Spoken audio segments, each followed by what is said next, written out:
Welcome to Sista's Place Inspiration and Entertainment Show interviews with authors, celebs, and much more with hostesses Latrice Carter and Selena Haskins.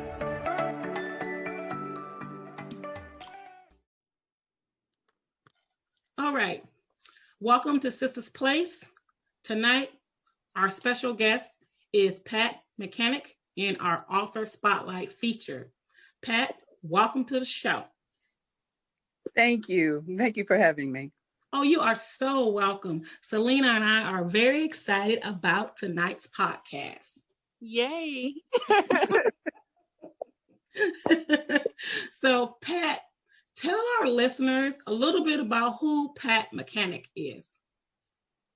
Okay. I was born and raised in Detroit. And as a kid, I used to tell people when I grow up, I'm going to be a reporter and I'm going to live on an island. And my first job as a newspaper reporter after graduating from college was on the island of St. Croix. And my book is loosely based on an incident from when I lived on St. Croix. After a few years, I returned to the mainland and eventually landed with the Wall Street Journal. I spent a year in the Detroit Bureau and then 7 years in the Houston Bureau. I took a year off and traveled. I was going to write the great American novel. Mostly I just traveled pretty much to the Pacific Northwest at that time. And then came back to work and landed here in Florida and was a business reporter for the last 8 years of my career and decided to launch my own business. I have a PR marketing business. We celebrated our 20th year in June, and we mostly focused on nonprofits and for-profits. But after writing the book, I sort of shifted gears and now work with a lot of authors, helping them to market their books, to create graphics and messaging. And then a few years ago, I wrote my book, Illusions of Paradise, which is doing very well. So I am now an author, which is one of my greatest titles. Okay. Congrats on both. Yeah, congratulations. 20 years. Oh my God. Yeah. I want to be like you. Thank you. All time, congrats. Thank you. Yes, absolutely. Well, thank you for sharing that. So, and as you mentioned, your book, Illusions of Paradise, what was it that inspired you to write your first book? I was born a writer, and I always knew there was a book inside of me. My book is dedicated, Illusions of Paradise is dedicated to my niece, who was one of my alpha readers. And she said to me after she read it, when I was a little girl, you told me you were going to write a book. And here it is. So it was just something that was part of my destiny that I always knew I had within me. And I always felt that if I left the planet without writing a book, it would be a sin because I knew that I was given this gift. So it was something that I couldn't not do. There's double negatives, but it was just something on my journey that I had to do. It was within me, and I just, something I had to do. Okay. Wow. Yeah, right. Destiny, man. Destiny. Yes. Look, you got to do what you're called to do. It's your destiny. Absolutely. You So have to walk in your path. You sure do, because it will keep tapping you on your shoulder until you go in that right direction. Like, yes. I told you go right, not left. Yes. That is so true. Mm-hmm. So, Pat, being an owner of Pat McKanic and Associates LLC, how do you balance being an entrepreneur, a published author, to the point where you find time for you? How do you get your me time? I am very goal-oriented and very committed and focused. And every day I set goals, even during the pandemic time, being away from the thick of things. And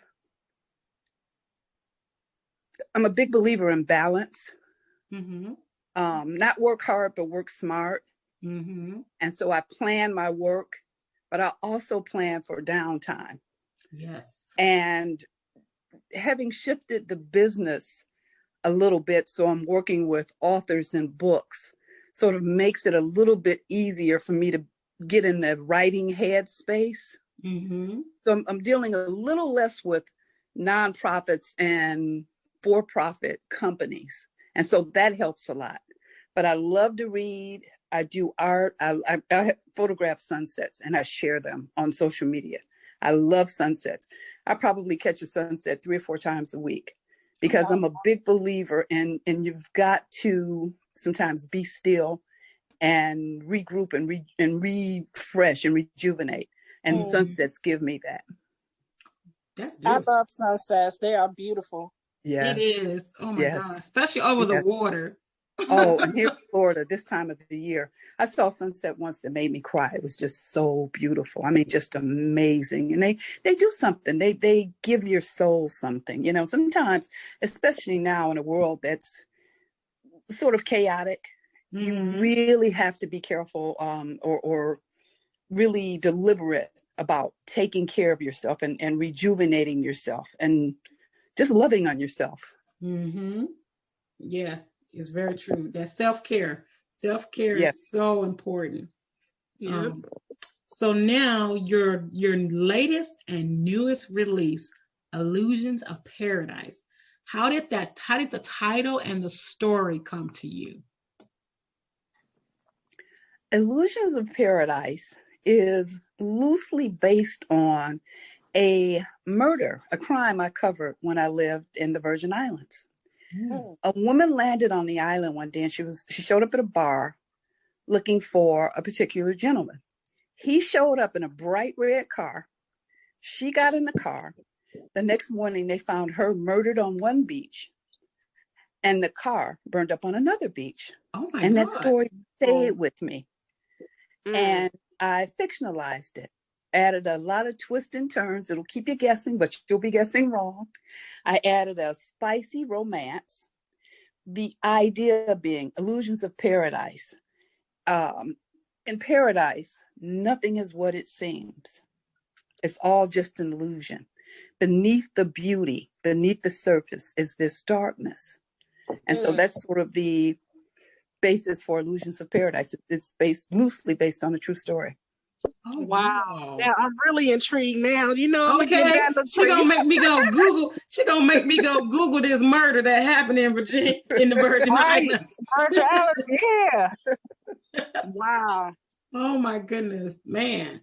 And you can read the first 2 chapters are available on my website. So if anybody wants to go read and be pulled into the story, it's there on my website. Okay, look, I'm gonna have to go to the website after this podcast. Yeah. Okay. So without giving too much away, can you give us a little caveat of Illusions of Paradise? Yes. You can read a little bit from the book or your website. Either way it go. However you want to play this. Why don't I do you I do a dramatic reading that I do. The book has a signature drink, pineapple mimosas. And when I was writing it, I thought, when I market it to book clubs, instead of them drinking wine, because I found out these women, they drink wine and they read books as opposed to reading books and drinking wine. And so I thought, why not pineapple mimosas? And we're coming up on our 20th pineapple mimosa party. We've done a number in person, but we've also done across the country that we Zoomed or Skyped for. And yeah. So one of the things I do at these parties is I do a dramatic reading. So I'll do that for you. Okay. She had that kind of beauty. You know the kind of beauty. That kind of beauty that makes other women give their men permission to turn their heads and take a look. Oh, but just once. She had a mass of warm, wild brown hair with golden streaks that did not come from a bottle. Her skin was like the color of honey, painted by the sun. Her hands hadn't known a day of hard work. She had sweetly curved hips and long, smooth, shapely, sexy legs, tiny feet, cute little toes, not a bunion to be found. She had a small, simple tattoo on the inside of her left ankle that read Marie. This girl was gorgeous. She was absolutely gorgeous in every way, except for that small black hole in the middle of her forehead, made when someone touched a gun to her skin and pulled the trigger. Illusions of paradise, murder, mystery, suspense, twists and turns you'll never see coming. Remember, in paradise, nothing is what it seems. And that's it. That's what I do with my pineapple. Wow, you should do the whole book like that. You know, I'm actually getting ready to do the audio version of the book. And it's a lot of work. And I'm trying to decide if I want to do it or I just want to get a voice artist to do it. No, you do it. You do it. We could have kept listening. Right. I'm sitting here like, ooh. All right. That was very good. Very good. Look, you got me. I'm like, I need to get online, read them first 2 chapters. You need to read the whole book. If you read the first 2 chapters, people have said, that's why I put the first 2 chapters on, because I thought if people read it, they'll be hooked. And I can't tell you how many times people have read those first 2 chapters and said they went right and hit that buy button and bought it, and read it, because it hooks you, it pulls you in. I'm on my Kindle right there. I did that with my book. Yeah. Okay. All right, now Selena. All right. I just bought it. Thank you. Thank you. I appreciate that. No problem. So let me you will be right in. Look, good marketing, Miss PR of 20 years. Okay. Oh man. So since we already know what inspired you to write this particular novel, Illusions of Paradise, you said you were inspired by a real life situation that happened, a real murder that happened in the Virgin Islands. Mm-hmm. But in general, what interested you in suspense? Was it that you enjoyed reading suspense novels, or your reporting? Did you do investigative reporting at all, or what kind of inspired you to write suspense novels? Is what I'm getting at. In 20 years as a journalist, I did it all. I did crime and punishment. I did business, you name it, I did it. But I've always loved murder mysteries. And I read, sort of across the spectrum. But a good murder mystery, something that pulls you in and keeps you on the edge of your seat and makes you, the books that you don't want to put it down. And when you put it down, you can't wait to get back to it. Yes. That sort of was my goal. And I realized at some point when I realized it was when I was writing my book, that when I was reading these murder mysteries, I was dissecting them. I was thinking, okay, this is what works for me and this is what doesn't work. So when I wrote my book, it was almost second nature that I knew these things, almost instinctive. Yeah. And when things are close to home like that, like things that you are really engaged in, you write it better. You know what I mean? Because you already have the affiliation. Yeah. So, I'm sorry, go ahead. And one of the things that happened, and this was an amazing thing, and somebody was talking to me about it last night. The first part of the book was me writing, sort of finding my voice as a mystery writer. Mm-hmm. But the second half of the book, I was so there that I was pretty much the typist. The characters actually wrote the second half of the book. And as a writer, and everybody has whatever their thing is, they have that place where they go, and you just have to do that to understand. It's like almost going to another place. It's like Nirvana. Mm-hmm. That's what it was like. It was like at some point the characters took over and I was just the typist. I was so into it. So they told the story and it just flowed. Well, that's a beautiful thing. In fact, that leads to my next question. I was going to ask you, how did you develop Tony Jackson and Detective Jameson. Is that how you say his name in the story? Yeah, Jameson.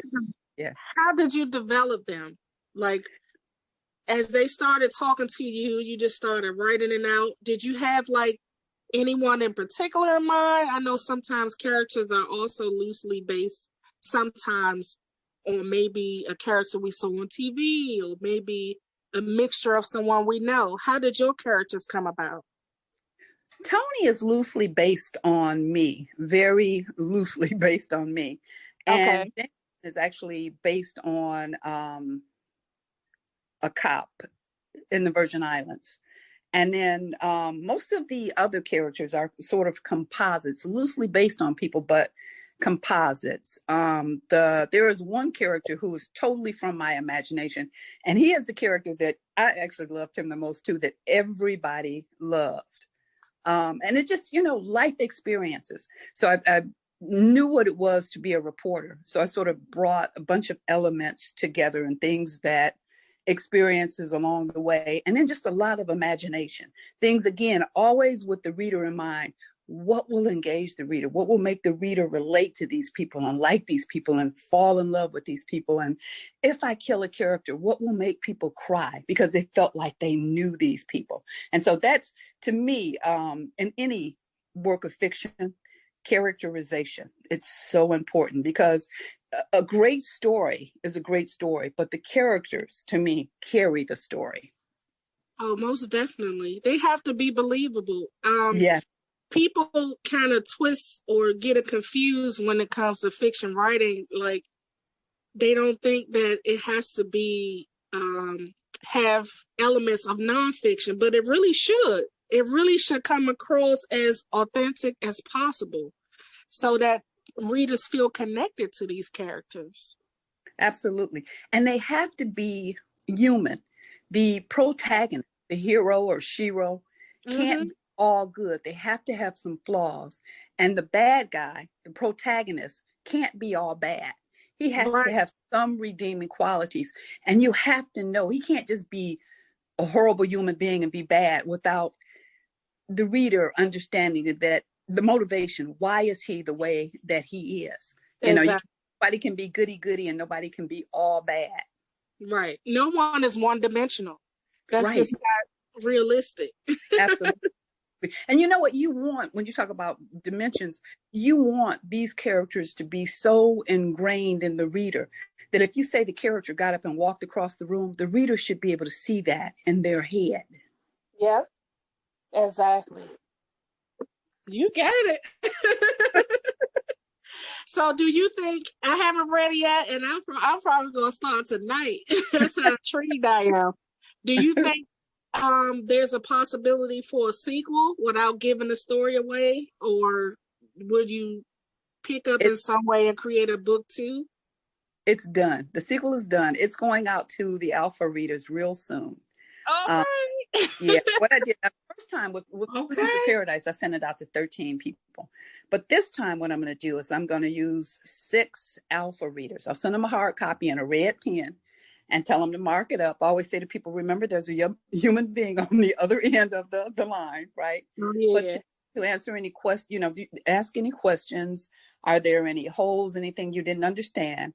And then when it comes back from them, I make changes and do what I need to do. And then it goes out. I'm going to send it out to 6 beta readers and have them go through it. And then it goes to the editor. And then it goes to my book cover designer. I'm going to use the same young man, a young man named Limbert Fabian, who's so talented. And what I did before, and I'm going to do the same thing this time, is tell him, read the book and then give me a cover that captures the essence of the book. And then we'll go from there. And with the editor the last time, and I was resistant. She said, read it out loud 10 times. And I thought, yeah, that's a great idea, but I'm not doing that because I've read it a million times.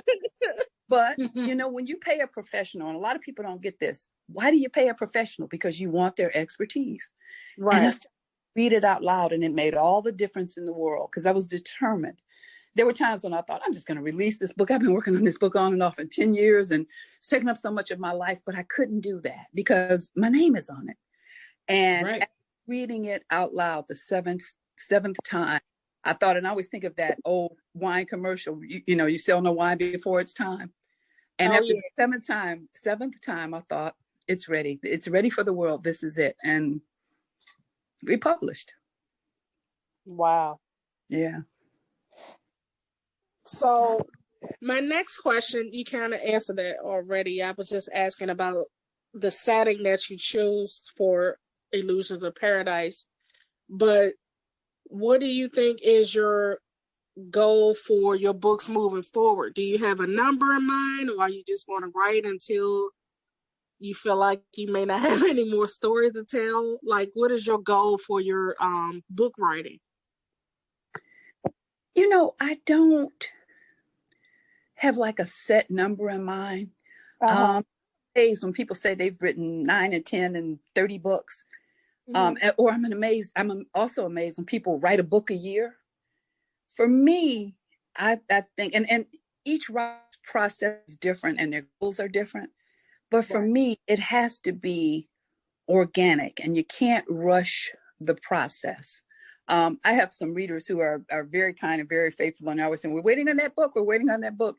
And I'm always saying, you can't rush the process. So it's not so much a goal of how many books, or the goal is to write a good book, that every book is a good book. It's not formulaic. People can't guess what's going to happen. Right. I always say that a good book is like a satisfying meal, And so I want to each and every time really leave the reader walking away thinking, I got a payoff for my investment, my dollars and cents investment, and my time investment. And so that's the goal, just to write really good books that entertain and inform and take people away from, books take you to another world. They let you escape for a little while. Mm-hmm. And so the goal is to books that engage people and let them escape their reality, whether it's a good reality or a harsh reality. But for a while, they just escape and enjoy this book, this fiction. So that really is the goal, just to write good books, darn good books. Okay. Well, I'm looking forward to reading and following you along on your journey. Thank you. I just purchased your book on Amazon. Ching ching, thank you. I was like, okay, let me get this book. we like so to we'll have something to chat about, Latrice. Yes, we will. Yes, we will. Thank you both. Oh, you are so welcome. You're so welcome. So let me catch my breath here. So who played a role of influence and inspiration in your life that played a factor in the path that you now walk? Well, of course, my parents. My parents were born in the South, and they were part of that great migration that moved north for a better way of life. Mm-hmm. And so just by example, watching them work hard and set goals. And I always say my parents, when you're a kid, you don't realize the older you get, the smarter your parents get. Yeah. So, when I look back now, how self-sufficient and enterprising and hardworking my parents were, and how they, just by example. So they were very inspirational, and they always taught me to believe that, if you work hard and move toward it and just keep moving forward, at some point the universe will meet you halfway and walk the rest of the way, right? Mm-hmm. And then I had a teacher, and this is so important because I respect teachers to the utmost. And I've always just thought teachers are magnificent. When I was in this, I always knew I was going to be a writer. And in the 6th grade, my 6th grade teacher, Miss Lett, who was this beautiful, tall, elegant brown woman with salt and pepper hair. She wore pearls every day, and she was just beautiful, and I just adored her. She called me into the hall, and I thought I was in trouble again. And she said, if you buckle down, because I was one of those kids who I'd get bored. But she said to me, she said, if you buckle down and put your mind to it, you could be a writer. There's a great career to be had as a writer. Now, that I respected and adored this woman so much, and that she co-signed a dream that she didn't even know I had, That was it. I think it was at that moment, I always knew I was going to be a writer, but at that moment in my head and my heart, I became a writer. And I'll never forget that, because at the end of the day, she would always put her head on the desk because she said she had headaches. And when we graduated from 6th grade, we went to junior high school at another school. And I came home one day and my mom said that Miss Lett had died. She had brain cancer. And so I never got to tell her, thank you. But, I always think about when somebody recently posted on Facebook that somebody told her she can be a writer and she should give up and she should just, walk away from her dream. And I thought, what a sin to step on somebody's dream.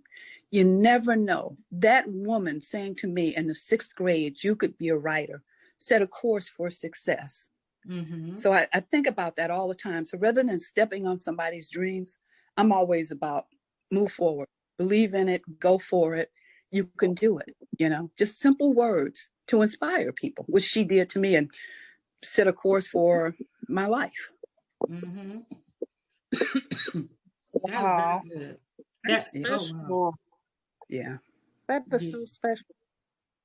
It is. It's a beautiful memory and a beautiful thought that saw me, that she took the time to see me, not just physical, but who I was internally. That's an amazing thing. That's what I say. Teachers are amazing. Yeah. Oh yeah. They become everything. Your mom, your mentor. Yes. Mm-hmm. Yeah. Person that inspires you.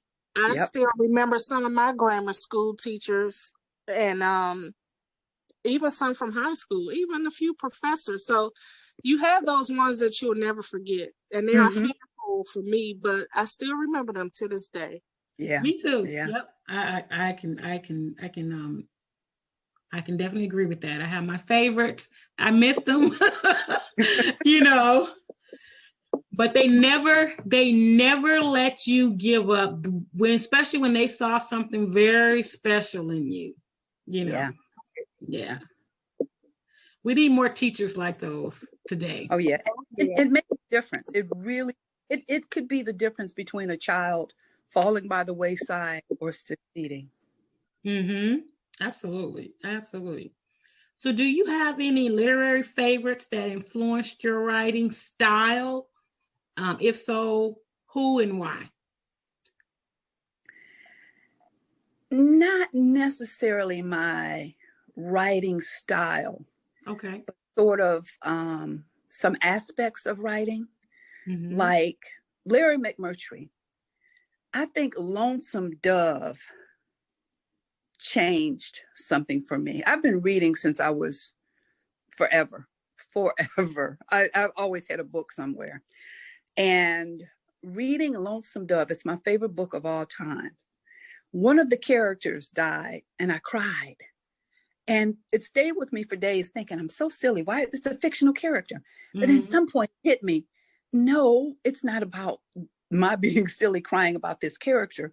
It's about the success of this author to make me love this character. Yeah. That when he died, I cried. His characterization is amazing.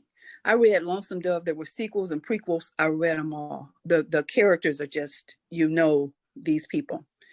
And then there's Terry McMillan.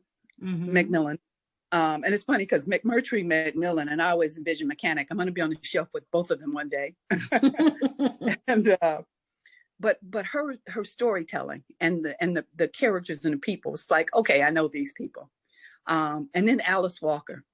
The Color Purple. I was sitting in a waiting room one time and a woman in front of me was reading The Color Purple and she just cracked it open. She just started. So I was reading over her shoulders and I couldn't wait, whatever the appointment was, to finish up. I went straight to the bookstore and bought The Color Purple and read it in one night. I stayed up all night reading it.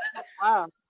Because it's rich and, the characters that you love, you root for characters or you root for the bad guys to get theirs, but you feel these characters and you feel like you know them and you can envision them, you can see them. And so that was one of my goals, to create characters that people would love or love to hate, Mm-hmm. And so many people, there's a scene in my book where it was going to end. It was going to end with one of the main characters dead. Mm-hmm. And one of my editors, a man, said to me, "You can't end this book here, because if you do, your female readers, my target demographic, will turn off." Because they fall in love with this guy. So you just can't kill him off. And for a man to tell me that, I was like, boom, I hit, that was the goal. Mm-hmm. And so that to me is a big thing that you have to. I read a book once, and I remember thinking about it days later that I hadn't thought about it. And it was like, because it didn't hit that spot, that goal of making me miss. If you read a good book, when you're done, you miss the characters. You want more. Mm-hmm. Yep. Yeah, all you do. Yes, you do. So being a new author now, did you find similarities to your journalism writing style, or was this completely different, and why? Completely different. I loved journalism. I always knew I was going to be a journalist. But this was freeing. With journalism, there are rules and certain things you have to do, and you don't want to be flowery. You want to get to the point. You want to tell the story, and you want to be real efficient with your words. Mm-hmm. With fiction writing, you don't want to be too flowery, but you want to be descriptive. And so there's a freedom. The only limits are the limits you put on yourself. And at some point, because some of my characters are bad and they do and say bad things. And it's funny because there was a point when I thought, oh, what do people think about me? And I thought, but this is not me. These are the characters, and you got to be true to the characters. So in that way, it's just like, you know what, let it flow and let it be what it is. And so it's a different kind of love, and it's a different kind of writing from journalism, but it's much more, it's freer. It's, you can just let go, just let loose. So, I love them both, but I'm really enjoying fiction writing. Okay. Gotta love fiction writing. Yeah. Having your own business in PR and marketing, do you find it harder to promote yourself than you do for your clients? No. I'm going to be honest. I love to talk about me. But who doesn't? Hey, I respect your honesty. Okay. No, I don't find it hard at all. And I don't limit myself. I think about what I'm doing. I try to be very, as a PR person, one of the things you do is you set up your plan, and then you try to poke holes in it. Is it going to run you into trouble? Are there going to be some problems on the back end?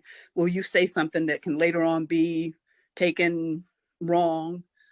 So, I'm good about doing that, but I don't limit myself. I try not to spam people. I try not to, be a burden to people. Mm-hmm. I try to be very efficient. I've really been fortunate. Everything I've done is sort of led me to this point. A journalist, a marketing company, and now an author. I'm my own machine. Mm-hmm. Mm-hmm. I'm my publicist, I'm my agent, I'm my marketing person, I'm everything. So what I try to do, I know my target demographic, which is me. It's women. My primary demographic is women 55 to 64, and then expand out, it's 45 to 64. So basically I'm speaking to myself. So it's real easy for me to hit the mark on the messaging, because again, I'm speaking to myself. What will resonate with people? And it's not always buy the book. It's the other things. I share my sunsets to keep people engaged, to let people know who I am, because readers want to know who you are. They want to know who is the person behind the author. Right. And so that's all of that comes into marketing. I try to, I write other things. I try to always be, my mission in life is to help. So I try to be positive. I try to encourage people. I try to, again, help wherever I can. So it's all part of the marketing that I think a lot of people overlook. It has to be well-rounded. It can't always be in your face, buy the book. Sometimes just telling people who you are and they get a sense of who you are, they'll think, wow, this person is interesting. Let me see what the book is about, you know? Mm-hmm. And if you're out there enough, you know, you want to create top of mind awareness, so that we always say that people may not need your products or services today, but when they do, they think of you. So if I'm out there enough talking about the book and talking about who I am, and somebody says, oh, I want to read I'm in the mood for a good murder mystery, Pat McKanic, boom, a sale. So. Okay. Yeah. Yeah. Okay, good. So what advice can you give aspiring writers and new writers now that you have your first book is published and you on to the next best thing? Write. Commit yourself to writing 10 pages a night, and in a few weeks you will have a first rough draft, or 1 hour a night. You gotta commit to it. Writing a book is more than a notion. I think it's the most difficult thing I've ever done, right? Mm-hmm. But it takes commitment. You know, I had a son, so you know, you do the day, you take him to school, and then come back, and I do work, you know, for my clients. I'm doing the marketing, I'm doing the accountant. You know, when you're on your own business, you do everything. And then home from school, and it's homework, and it's dinner, and it's bath time, and it's all these things. And then at the end of the day, you just want to sit on the couch and veg. But it's like, you want to write a book. So you've got to make yourself go write. So commit to writing. Believe in yourself. Don't let anybody step on your dreams, tell you you can't, you shouldn't, we don't, you're not enough, you're not. Follow your dream. And then let other people read your work, but when it's ready. You don't let everybody, you know, there are writers' critique groups, and I'm not a fan of them, and to each his own, but people who are giving you feedback in those groups may not necessarily be part of your target demographic. Mm-hmm. So you're getting feedback from people that your book isn't targeted to. There may be some things, some nuances, some whatever that they may not get. You know, in my book, there's a whole silly thing about woman law that a man reading it might think is cute, but he doesn't get it. And women will go, oh yeah, I see that. I get that. So, you know, get feedback, but get feedback from people who are qualified to give you feedback. Don't take everything to heart. There was one time, excuse me, when I let a man read my book, and the feedback, everything wasn't negative. There's just one thing that I didn't like. And the way he delivered it, he could have been a little gentler about it. So I put the book in a drawer, and I probably left it there for months. And then it dawned on me, you know what? If you're ever going to get this book completed, and you've got to get it completed, pull the book out of the drawer and put your ego in. And that was the best advice, some of the best advice I gave myself. So to young writers, write, commit to writing 10 pages a night or 1 hour a night, you know, develop a thick skin and believe in yourself. Just keep moving towards your dream. And at some point it will happen. Absolutely. So how can our audience connect with you and learn more about you? Okay. My website is illusionsofparadise.net. That's illusionsofparadise.net. And you can read the first 2 chapters there. And there are buy the button books there. So if you will like it, you hit the buy button. There's also a form there if you want to reach me to get an autographed copy. I'm on Facebook, Illusions of Paradise at Pat McKanic, author. And that's Pat, and the last name is M as in Mary, C as in Charlie, K, A, N as in Nancy, I, C, Illusions of Paradise at Pat McKanic, author.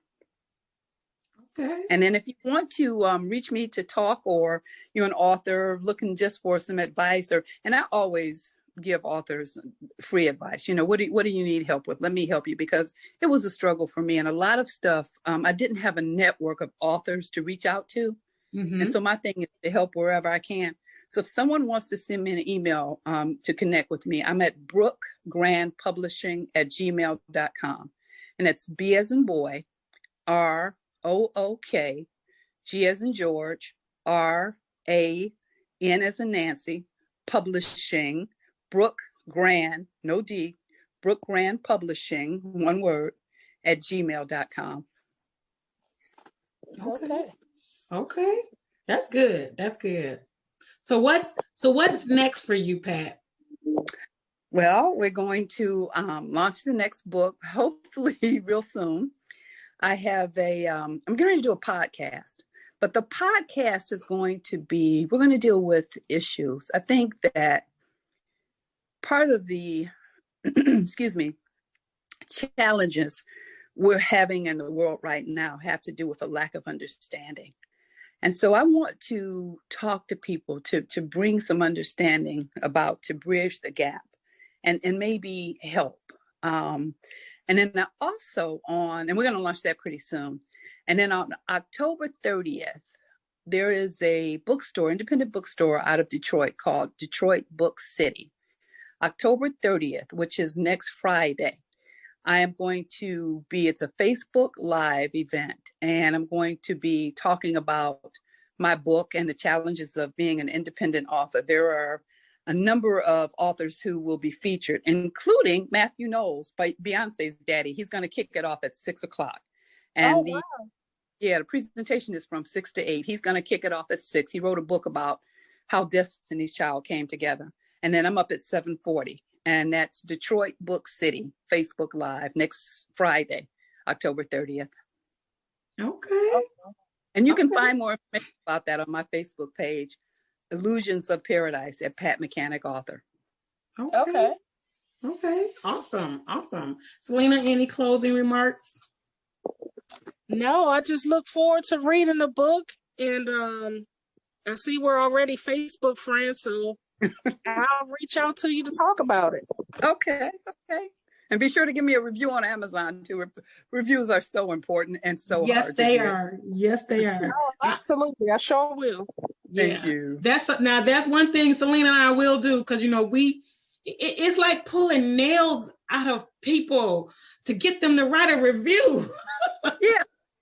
They tell you they love your book, and then and then it's like, well, give me a review, but and I guess the best time to catch people is right after they read the book and they say, oh, I just read your book, I love it. Okay, go to Amazon and give me a review, please. Because I think that's the thing that people, if they read the excerpt and then they read the reviews, I think the reviews are the things that get the final thing to get them to hit that buy button. Absolutely.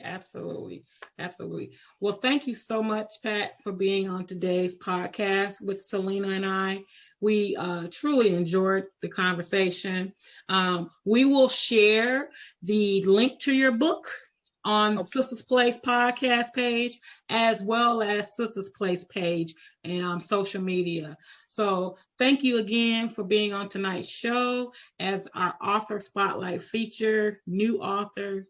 Congratulations on 20 years in PR and marketing for all the lovely authors out there. If you need to reach out to her to get some help with promoting your book, learn, connect with her.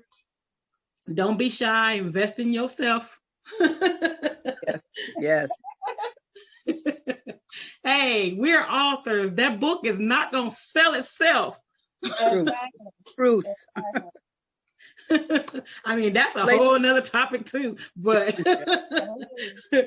and you know what? I think 2021, we're going to have to talk about that, Selena. We're going to have to have a special podcast just for learning how to promote your book, create a budget, create a marketing budget, get your book professionally edited, get a professional cover. I can go on and on and on, but we're going to do that in 2021. And Pat, we may ask you to be on that podcast too. I'm just a phone call, a Zoom call away. Absolutely. So we can have some experts on that particular show. And I definitely will be reaching out to you, because I just wrote this down because I'm like, yeah, we got to do this. We got to help our brothers and sisters. Yes.